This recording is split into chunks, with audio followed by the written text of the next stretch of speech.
যদি এবার যদি ইজতেমা হয়, আওয়ামী লীগ সেটাকে ক্যাচ করে বড় ধরনের হত্যা চালাবে, বড় ধরনের গুপ্ত হত্যা চালাবে, এবং এটা আমরা বুঝতেও পারবো না, টেরও পাবো না। জনাব মোহাম্মদ রাকিব। হ্যাঁ, সাগর ভাই, আপনাকে ধন্যবাদ, এবং আলোচক বৃন্দ যারা আছেন, আইয়ুবী ভাই এবং ফয়জুল ভাই, এমিন ভাই, সবাইকে ধন্যবাদ। ভাইরা কথাগুলো বলেছে, আমার কথা আসলে ওইভাবে নাই। আমি খুবই হতাশ আসলে এবং শঙ্কিত যে গত কয়েকদিন যাবৎ যেভাবে একের পর এক গুপ্ত হত্যা হচ্ছে, এগুলো নিয়ে আমরা যারা আন্দোলন করেছি, আমাদের ছাত্র ভাইয়েরা বোনেরা, ছাত্র জনতা সবাই শঙ্কিত। এই হুম। সরকারের ব্যর্থতা নিয়ে কথা হচ্ছে, এই সরকার আইন শৃঙ্খলা বাহিনীর উন্নতি করতে পারতেছে না। এই যে এই সমস্ত বিষয়গুলো যে মানে সরকারের উপরে আসতেছে, সরকারকে ব্যস্ত বানাচ্ছে কারা? সরকারকে, যে ভাই ফয়জুল ভাই বললো যে তাবলিগ জমাত নিয়ে আজকে আমাদের 5 জন উপদেষ্টা আজকে পুরো দিন ওইখানে সময় দিয়ে দিছে।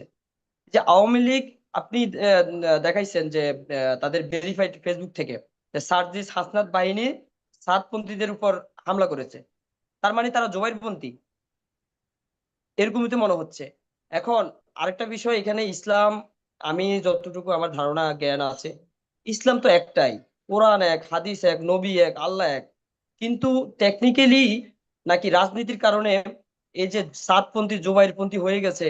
এবং বাংলাদেশের মুসলমানরা যদি এই দুইটা গ্রুপ যদি তারা যদি বিলং করে, যে তারাও সাতপন্থী মানে সাতপন্থী আবার জুবাইরপন্থী, একজন মুসলমান তো আরেকজন মুসলমানকে হত্যা করতে পারে না, কোনোভাবেই না। এখানে অবশ্যই আওয়ামী লীগের ইন্ধন আছে। আমি সবসময় কথাগুলো বলি যে আওয়ামী লীগকে ছাড় দেওয়া কিংবা আওয়ামী লীগকে ক্ষমা করা মানে হচ্ছে আওয়ামী লীগ আমাদেরকে মেরে ফেলবে। হুম। আওয়ামী লীগকে কোনোভাবে ছাড় দেওয়া যাবে না। আমরা মনে হচ্ছে আস্তে আস্তে আওয়ামী লীগকে ছাড় দিয়ে দিচ্ছি, বিভিন্ন রাজনৈতিক দলগুলা মনে হচ্ছে আমাদের ঐক্য নষ্ট হয়ে যাচ্ছে, বা আমার কাছে মনে হচ্ছে আর কি, যে বিষয়গুলো যে আমরা আগে যেরকম একটা আমাদের ইউনিটি ছিল, এখন সেগুলো নাই, বা সেরকম কথাবার্তা না থাকার কারণে এই যে আওয়ামী লীগ এবং ছাত্রলীগ যুবলীগ, তারা কিন্তু দেশে আছে। দেশে থাকার কারণে তারা প্রত্যেকটা যে কোনো একটা আন্দোলনের উপর ভর করতেছে। সেই রিক্সা আন্দোলন, আনসার আনসার লীগের আন্দোলন, তারপর ব্যাটারি চালিত তো রিক্সা আন্দোলন, সবগুলো আন্দোলনে কিন্তু ছাত্রলীগ যুবলীগের নেতাকর্মীরা কিন্তু তারাই ঝামেলা করতেছে, তারাই হুম। সন্ত্রাসবাদী কার্যক্রম করতেছে।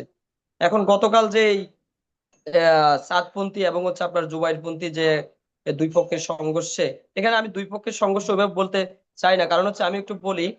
আমাদের হাসনাত এবং সার্জিস ভাই রাত 4টা, 4:30 থেকে 5টা পর্যন্ত সাতপন্থী ভাইদের সাথে কিন্তু বসছিল, যে আপনারা প্রোগ্রাম করবেন, আপনাদেরকে পরে 2 দিন দেওয়া হবে, তার আগে মাঠটা যে জোবাইরপন্থী আছে তাদের কাছে থাকবে, সরকারিভাবে আবার আপনাদের কাছে দেওয়া হবে, আপনারা সেটা আবার জোবাইরপন্থী ভাইদের কাছে সরকারের মাধ্যমে কি বুঝিয়ে দিবেন।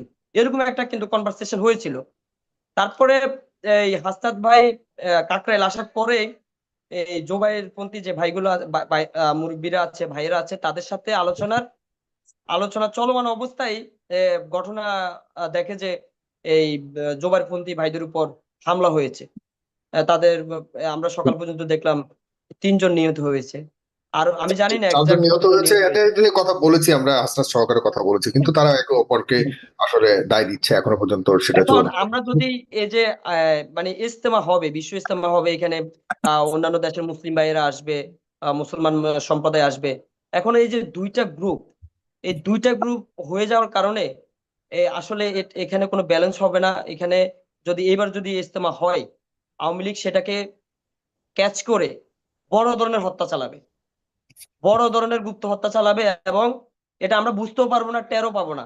ইয়ামিন ভাই বলেছে যে রয়ের কানেক্ট অবশ্যই আছে, প্রত্যেকটা ঘটনার সাথে কিন্তু জড়িত। র জড়িত না থাকলে এসব ঘটনা ঘটে না এইভাবে। তো যাই হোক, এখন আমরা আমাদের আইন শৃঙ্খলা বাহিনী নিয়েও আমরা খুবই শঙ্কিত, আমাদের আইন শৃঙ্খলার অবস্থা খুবই খারাপ। আমরা স্বরাষ্ট্র উপদেষ্টাকে বলতে চাই, যদি দায়িত্ব পালন করতে না পারেন, আল্লাহর রাস্তায় নেমে যান। আমাদের পলিটিক্যাল দলগুলো লাগবে না, বিএনপি লাগবে না, জামাত লাগবে না, অন্যান্য দল লাগবে না, আমরা ছাত্ররা যারা আছি, আমরা আপনাদেরকে নামাই ফেলবো ক্ষমতা থেকে। আপনাদের ওই পদে বসে থাকার দরকার নাই, যদি দেশের আইন শৃঙ্খলার পরিস্থিতি যদি উন্নত না করতে পারেন। যেমন এই যে আমরা যারা ফ্রন্ট লাইনে আন্দোলন করছি, আমরা এখন মানে একটা জায়গায় বের হতে এখন আমাদের একটু আমরা শঙ্কিত ফিল করতেছি। মানে কেমন জানি একটা মানে পরিবেশ তৈরি হয়ে গেছে। ওই দিন আমরা বান্দরবান যাওয়ার পথে আমি ছিলাম, আমাদের বৈষম্যবিরোধী ছাত্র আন্দোলনের সদস্য সচিব ছিল, আমাদের নির্বাহী কয়েকজন মেম্বার ছিল, আমাদের উপর হামলা হয়েছে। আমরা বলতে চাই না এটা ইন্টেনশনালি আমাদের উপর হামলা হয়েছে, এখানে আমাদের জায়গায় অন্যরাও থাকতে পারতো, তাদের উপরেও হামলা হতো। এই যে সারা দেশে একটা আইন শৃঙ্খলার অবনতি, এটা খুব দ্রুত উন্নত করতে হবে, না তা না হলে মানুষ এমনিতে আতঙ্ক আছে সব আওয়ামী লীগের বিষয়ে। তো সেখানে যদি দেশের আইন শৃঙ্খলা পরিস্থিতি যদি উন্নত না হয়, তাহলে এই সরকার আসলে আহ এই সরকারের যে যারা যে স্বরাষ্ট্র উপদেষ্টা, আমি উনার যে পদ আছে সেখানে থাকার আমি যৌক্তিকতা দেখি না। আর বাংলাদেশের মানুষকে বলবো, দেখুন আমরা 5 তারিখে যদি, 5 তারিখে না, আমরা ঐক্যবদ্ধ হয়েছি সেই 16 তারিখ থেকেই। তা হুম আমরা যদি ঐক্যবদ্ধ না হতাম, এই হুম শেখ হাসিনার মতো ফ্যাসিস্টকে আমরা সরাতে পারতাম না। আমরা কখনো চিন্তাই করি না, কেউ চিন্তা করে না যে 5 তারিখে শেখ হাসিনার পতন হয়ে যাবে। সাগর ভাই 5 তারিখে আপনার টকশোতে আমি কনফিডেন্স কনফিডেন্স নিয়ে বলছিলাম যে আজকেই পতন হবে। কেন বলছিলাম? যে আজ হুম ওই দিন মানুষের যে পরিমাণ একটা ঢল ছিল, আমরা এটা মিন আমরা ঐক্যবদ্ধ আছি, আমাদের মধ্যে কোনো বিভেদ নাই। এখন রাজনৈতিক কারণে হয়তো কর্মসূচি কিংবা প্রত্যেকটা দলের আলাদা আলাদা কর্মসূচি থাকার কারণে মানুষ হয়তো চিন্তা ভাবনা করে যে আমরা বিভক্ত হয়ে গেছি। না, আমরা জাতীয় ইস্যুতে, আমরা দেশের ক্রাইসিসে আমরা সবসময় ঐক্যবদ্ধ আছি। আমাদের প্রত্যেকটা ছাত্র সংগঠন, ছাত্র অধিকার পরিষদ, জাতীয়তাবাদী ছাত্র দল, ছাত্র হুম শিবির সহ বাম ডান যত ছাত্র সংগঠন আছে ক্রিয়াশীল, প্রত্যেকটা ছাত্র সংগঠনের আমাদের মধ্যে কিন্তু যোগাযোগ আছে। আমরা প্রত্যেকটা ইস্যুতে আমরা কথাবার্তা বলতেছি, ঐক্যবদ্ধ আছি। তা আওয়ামী লীগ যদি, তাদের মধ্যে ন্যূনতম কোনো অনুশোচনা নাই, এখন তারা দেশের বাইরে বসে, ভারতে বসে জি বসে তারা হুম বাংলাদেশে ষড়যন্ত্র করতেছে। এই যে আমি আরেকটা কথা বলতে চাই, ওবায়দুল কাদের কিভাবে পালালো? ওবায়দুল কাদেরকে কারা পালাতে যেতে সহযোগিতা করছে? আমাদের এখন উচিত তাদেরকে খুঁজে বের করা। প্রশাসনে কারা আছে? যদি এখানে সেনাবাহিনী জড়িত থাকে, আমি জোর করা বলতে চাই, সেনাবাহিনী যদি জড়িত থাকে, সেনাবাহিনীকে আইনের আওতায় আনতে হবে। সেনাবাহিনী আমাদের আস্থা ভরসা। সেনাবাহিনী যদি এই সেফ এক্সিট দিয়ে দেয়, শেখ হাসিনা পালিয়ে গেছে, তো শেখ হাসিনা সেকেন্ড ওবায়দুল কাদের, তাকে তো ধরতে পারতো। হুম আজকে আমরা অভিযান চালাচ্ছি না, আমরা ছাত্রলীগ ধরতেছি না, আমরা যুবলীগ ধরতেছি না, তারা তার মানে রাতের আপনি যেটা আধারে হুট বলছেন যে করে। কারো না কারো সহযোগিতায় আসলে তাকে হ্যাঁ হ্যাঁ, একদম একদম, আমাদেরই তো সহযোগিতা, মানে আমাদের দেশের তো আওয়ামী লীগের সহযোগিতা তো ওবায়দুল কাদের পালাতে পারে নাই, হুম এটা তো স্পষ্ট। তো সেখানে ওবায়দুল কাদেরকে কারা এতদিন পরে, 3 মাস পরে, গত 8 তারিখে সে পালিয়ে গেছে ভারতে। তো এই হুম বিষয়টা কিন্তু দেখতে হবে। এই যে 626 জন ক্যান্টনমেন্টে যারা সেফ এক্সিটে ছিল, সেফ সেফ অবস্থানে ছিল, তাদেরকে কারা পালাতে সহযোগিতা করেছে, এখন কিন্তু হুম এগুলো কিন্তু বের করতে হবে। তা না হলে তো যখন তখন যে কেউ যে বের হয়ে যেতে পারে, আসামিরা বের হয়ে যেতে পারে। এখন হুম ছাত্রলীগের যারা নিষিদ্ধ সংগঠন, এই যখন তখন কিন্তু তারা রাতের আধারে আমাদের যে গ্রাফিতি গুলো আছে, বিপ্লবী যে লেখাগুলো আছে, সেগুলো মুছে দিয়ে চলে যাচ্ছে, হুম ভিডিওতে সেগুলো দেখা যাচ্ছে, কিন্তু ধরা হচ্ছে না। হুম আমরা এই সরকারকে বলবো যে এদেরকে ধরতে হবে, জি এদেরকে গ্রেপ্তার করতে হবে এবং দৃষ্টান্তমূলক শাস্তি দিতে হবে। শাস্তি যদি না দেয়, শুধু গ্রেপ্তার করলাম, শাস্তি হচ্ছে না, আবার জামিন নিয়ে বের হয়ে যাচ্ছে, তাহলে কিন্তু হবে না। এগুলো নিয়ে কথা তাহলে বলবো, এরা এগুলো যে নিয়ে খুবই জামিন এগুলো নিয়ে বের খুবই হবে আবার গুরুতর, ঢুকবে।